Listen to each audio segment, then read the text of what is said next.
Assalamualaikum warahmatullahi wabarakatuh. Masih semangat ya untuk belajar di rumahnya anak-anak. Ingat, kalian selama 2 pekan, 14 hari itu jangan main keluar rumah. Cukup mainnya di rumah saja ya. Jadi kalian bisa main sama kakak, adik, atau mbak aja di rumah ya. Nah, mudah-mudahan di hari Senin kemarin tugas-tugasnya udah selesai. Tugas PAI dari Pak Hilman dan tugas tematik di halaman 155. Nah, Ibu mencoba membuatkan ringkasan materi untuk subtema 3 dan subtema 4. Nah, di bahasa Indonesianya kalian akan belajar menentukan, bukan akan, tapi sudah dilakukan di subtema 3, menentukan kalimat utama dan ide pokok pada tiap paragraf. Ini ya tugasnya. Nah, di subtema 4 juga sama, tugasnya seperti ini. Nah, pokok informasi. Di mana pokok informasi itu adalah permasalahan utama yang terdapat dalam sebuah teks bacaan atau cerita. Jadi, apa sih sebenarnya? Nah, itu ya. Jadi inti dari kalimat utama itu apa? Nah, ini Ibu coba ada sebuah paragraf. Di sini ada ceritanya, komunikasi adalah cara penyampaian gagasan antar manusia. Pada awalnya, komunikasi dilakukan secara tatap muka dan pesan disampaikan secara lisan.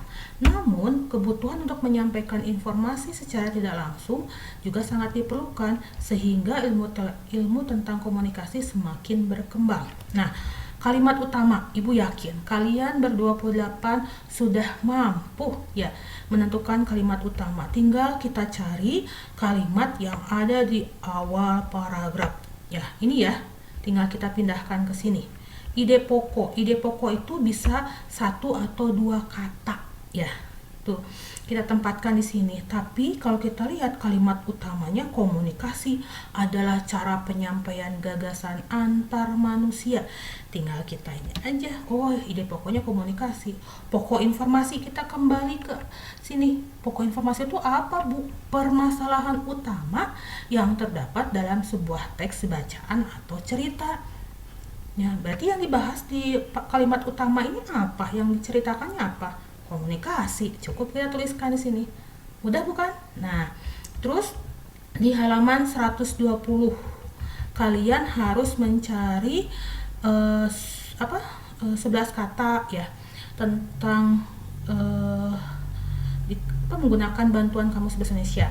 Tapi kita tidak menggunakan yang manual, kita coba masih menggunakan yang offline. Masih ingat ya? Ini tinggal kita ketikkan katanya, kita akan ketemu misalnya ide. Tuh. Terus yang kata pertama tuh gagas. Kenapa nyarinya gagas? Karena kata dasarnya yang kita cari gagasan ini tinggal tambahkan akhiran an. Gagasan artinya hasil pemikiran atau ide. Ini sudah Ibu buatkan dari poin 1 sampai 11. Tinggal kalian cek lagi yang takut khawatir ada yang terlewat. Nah, di halaman 127 sampai 128 kalian harus mengelompokkan alat komunikasi tradisional. Contohnya daun lontar, prasasti, gong, lonceng. Ini ada di teks bacaan, tinggal kalian pilih mana yang termasuk alat komunikasi tradisional dan mana yang termasuk alat komunikasi modern. Di halaman 184 sampai 185 ini ada kata yang harus dicari juga, kosakata baku. Masinis, tiket, gerbong, peron, stasiun. Nah, masinis adalah orang yang menjalankan kereta api atau juru mesin. Contoh kalimatnya terserah, kalian bisa membuat kalimat bebas berdasarkan pemahaman kalian, tapi yang diingat adalah dalam membuat kalimat minimal harus ada subjek dan predikat. Dan jangan lupa penggunaan huruf kapital beserta tanda baca di akhir di akhir kalimat. Seperti itu. Di halaman 193 ini juga kalian membuat kalimat. Ibu yakin kalian pasti bisa ya untuk membuat kalimatnya. Tinggal kalian selalu ingat ada subjek dan predikat, minimal dan membuat kalimat seperti itu. Nah, dilanjutkan untuk matematikanya. Di KD 3.10 itu kalian akan belajar menghitung dan menentukan keliling bangun datar. Kalau di tugas halaman 155 kemarin kalian belajar menghitung luas keliling bangun datar dengan menggunakan satuan tidak baku. Bu, keliling itu apa? Diulang. Keliling adalah jumlah panjang setiap sisi. Jumlah panjang sisi. Jumlah panjang sisi. Oke? Kemarin sudah ada ya yang Ibu buatkan videonya. Nah, mudah-mudahan masih ingat. Nah, kita lanjut. Di halaman 176 di subtema 4 ini kalian sudah belajar. Sebenarnya ini lebih enak loh gitu. Kenapa? Karena kita belajar menghitung keliling menggunakan satuan baku. Ini Ibu blok. Daru senang dengan warna merah? Nah, mudah-mudahan senang ya. Oke. Di sini kita lihat kelilingnya berapa ya bangun A dengan bangun B. Nah, kita bangun A, masih ingat ya rutenya 15 naik 8 mendatar 15 menurun 8. Tinggal kita hitung 5 tambah 8, maaf kok 15 tambah 8 tambah 15 tambah 8 sama dengan 46. Dalam matematika itu banyak cara. Bisa dengan 15-nya ada berapa? Oh, ada 2. Berarti tinggal 2 kali 15. Terus 8-nya ada berapa? Ada 2. Oh, berarti 2 dikali 8. 15 dikali 2 30. Ditambah 2 dikali 8 16. Jadi 46. Terus keliling bangun datar yang B. Ini seperti biskuit apa ya bentuknya? Lupa. Nih, kita hitung kelilingnya. 7 naik 7 naik lagi 7 menurun 7 menurun 7. Oh, kita hitung 7 7 7 7 7. Ada berapa 7-nya? Ada 5. Nah, bisa dengan 3 dikali 7 sama dengan 35, atau tinggal kita jumlahkan juga bisa. Matematika tuh banyak cara. 7 tambah 7 tambah 7 tambah 7 tambah 7 sama dengan 35. Ya, dalam matematika bisa banyak cara, hasilnya sama. Di PPKN kita belajar terkait dengan KD 3.3.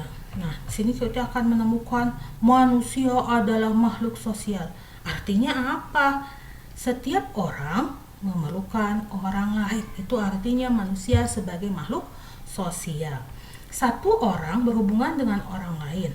Manusia melakukan komunikasi saat bersama-sama. Saat berkomunikasi, kita dapat menyampaikan apa yang diinginkan. Saat berkomunikasi, kita dapat menyampaikan apa yang kita pikirkan. Nah, di poin 3, memahami aneka sifat dan kebiasaan teman. Dengan memahami aneka sifat dan kebiasaan teman, kita telah menjaga persatuan yang sesuai dengan sila ketiga, yaitu Persatuan Indonesia. Sila ketiga Pancasila menjadi landasan agar kita selalu hidup rukun. Masih ingat ya, simbol sila ketiga adalah pohon beringin. Di sini ada contoh beberapa sifat. Ada sopan, cirinya menghormati orang lain. Sombong, saya merasa lebih baik dari yang lain. Keras kepala, tidak mau mendengarkan pendapat orang lain. Rendah hati, selalu menghargai orang lain. Humoris, senang membuat suasana riang dan penuh tawa. Kerjasama, merupakan bentuk pengamalan sila keempat yang berbunyi kerakyatan yang dipimpin oleh hikmat kebijaksanaan dalam permusyawaratan perwakilan. Indonesia memiliki dasar negara yaitu Pancasila. Nah, Ibu blok. Oke. Semboyan bangsa Indonesia adalah Bhinneka Tunggal Ika. Artinya apa? Artinya berbeda-beda namun tetap satu. Semboyan Bhinneka Tunggal Ika ini bisa kita temukan dalam lambang negara Indonesia. Ya, nanti kalian bisa lihat kalau di rumah sekarang nggak ada bunda, kalian nanti bisa waktu di sekolah kalian bisa lihat di lambang burung Garuda itu ada kaki burung Garuda itu mencengkram sebuah pita yang bertuliskan Bhinneka Tunggal Ika, yang artinya berbeda-beda namun tetap satu.